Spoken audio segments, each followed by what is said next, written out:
teams working here in the south are very burnt out for many years. They are fatigued.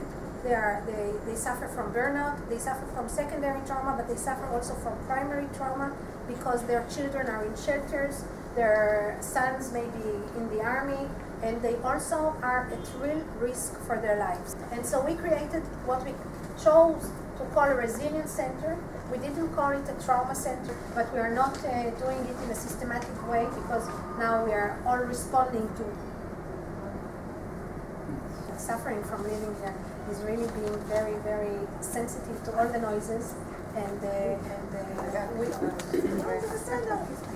couldn't hear the siren. It was Friday and I was preparing Shabbat and my husband was in our bedroom and in the last minute he heard the siren and he yelled at us, Michal, everyone into the safe room quickly. He couldn't close the door, and we heard a huge explosion. He got hurt in his hand. In the last war, it was like a morning with missiles rain. It was like missiles raining from the sky. Big whistle that you cannot hear with your ears, and then an explosion, and I remember me flying in the air, and when I fell down, I screamed, please help me, help me. Let's talk a little bit about the preparation of the hospital for operation like this. You know the picture? It's Samson bringing down the temple of the Philistines, which I always say was here, but the hospital was built later.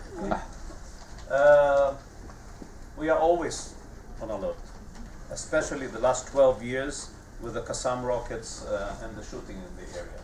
I live in Netiv Asara. It's the closest community to Gaza, and my house is the last one in that community. This is how the launch of 2 Qassam rockets looked from the window of my bathroom.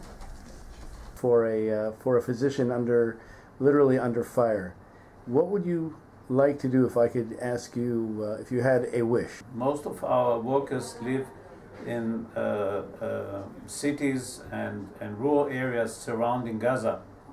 So we always think during our work of our families, of our parents, of our children that are left at home under the attack of rockets. And some of us have also children that fight 12 kilometers south of this hospital in Gaza. So it's really split attention with a lot of burden of our workers. I have in mind a long-term program. Eventually that program will be also will shift also to the patient. Years ago I've been in James Gordon's course and I fell in love with it. I practice it, my wife practiced it. I want to bring it to my staff, to my nurses, to my doctors, and then to our patients. I have known Jim Gordon for many years. The first time I met him in Washington when I was ambassador of Israel, and then of course when I was in the foreign ministry in Jerusalem.